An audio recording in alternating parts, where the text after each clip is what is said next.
ઓમ શ્રી પરમાત્મને નમઃ.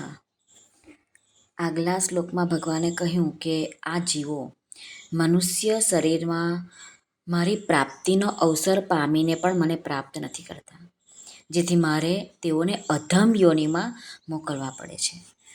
તેઓનું અધમ યોનિમાં અને અધમ ગતિમાં જવાનું મૂળ કારણ શું છે તે ભગવાન આજના શ્લોકમાં વર્ણવે છે. તો ચાલો આપણે આજનો શ્લોક જોઈએ. આજનો શ્લોક છે શ્રીમદ ભગવદ્ ગીતા અધ્યાય 16 દૈવાસુર સંપદ વિભાગ યોગનો શ્લોક ક્રમાંક 21.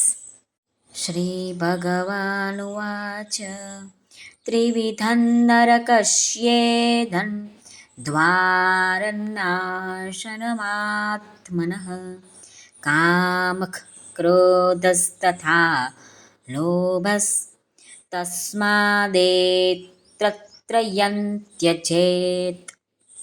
શ્રી ભગવાન કહે છે, કામ, ક્રોધ અને લોભ આ 3 જાતના નરકના દ્વાર આત્માનો નાશ કરનારા એટલે કે એને અધોગતિએ લઈ જનારા છે.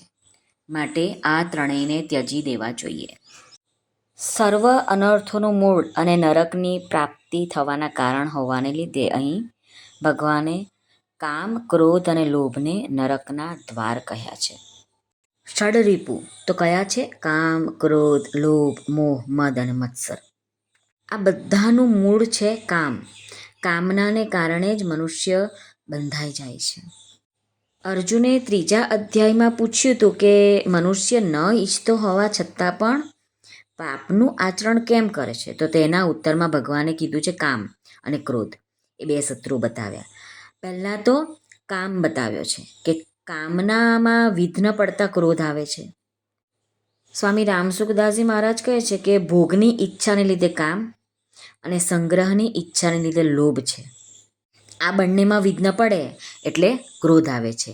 જ્યારે કામ, ક્રોધ, લોભ ત્રણેય બહુ વધી જાય ને ત્યારે મોહ ઉત્પન્ન થાય છે અને ક્રોધથી સંમોહ થઈ જાય છે. પછી એવા વ્યક્તિને કશી ખબર જ નથી પડતી કે હું શું બોલી રહ્યો છું, હું શું કરી રહ્યો છું. પછી જ્યારે ક્રોધ ઓછો થઈ જાય, શાંત થઈ જાય ત્યારે એને ખબર પડે છે કે ન બોલવાનું હું બોલી ગયો છું. પછી પશ્ચાતાપ થાય છે. મહારાજ કહે છે કે જો કામનામાં વિઘ્ન ન આવે ને તો લોભ ઉત્પન્ન થાય. લોભથી સંમોહ ઉત્પન્ન થાય છે.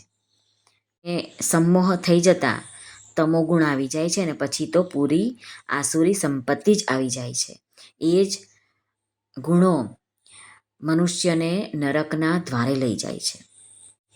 નાશનમાત્મનઃ કામ, ક્રોધ અને લોભ આ ત્રણેય મનુષ્યનું પતન કરવાવાળા છે.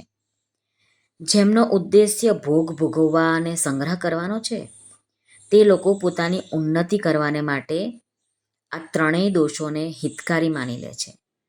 એમનો એ જ ભાવ રહે છે કે અમે લોકો કામ વગેરેથી સુખ મેળવીશું, આરામથી રહીશું, ખૂબ ભોગો ભોગવીશું. આ ભાવ જ તેમનું પતન કરે છે. તસ્માદેતત્રયં ત્યજેત. ભગવાન કહે છે કે એટલા માટે આ ત્રણેયને ત્યજી દેવા જોઈએ, છોડી દેવા જોઈએ. એટલે ભગવાન કહે છે કામ, ક્રોધ અને લોભ અને આશ્રિત થઈને કોઈ પણ કાર્ય ન કરવું, કેમ કે એમને વશીભૂત થઈને શાસ્ત્ર, ધર્મ અને લોક મર્યાદાની વિરુદ્ધ કાર્ય કરવાથી મનુષ્યનું પતન થઈ જાય છે. તે ભગવાને અહીં 3 નરકના દ્વાર બતાવ્યા છે: કામ, ક્રોધ અને લોભ. આપણામાં પણ હોય છે, કામ હોય છે, ક્રોધ હોય છે, લોભ હોય છે. એને આપણે સમજીને, વિચારીને આપણામાં જે પણ નરકના દ્વારરૂપી કામ, ક્રોધ અને લોભ છે ને દૂર કરવાના પ્રયત્નો કરવા જોઈએ. શ્રી કૃષ્ણ અર્પણમસ્તુ. સર્વને ભાવથી જય શ્રી કૃષ્ણ. રાધે રાધે. હરિઓમ તત્સત. જય ગુરુદેવ દત્ત. જય સ્વામિનારાયણ. જય માતાજી. નમઃ પાર્વતી પતે. હર હર મહાદેવ. હર સિદ્ધેશ્વર મહાદેવની જય. આનંદની જય. સર્વનું કલ્યાણ થાઓ, સર્વનું કલ્યાણ થાઓ, સર્વનું કલ્યાણ થાઓ.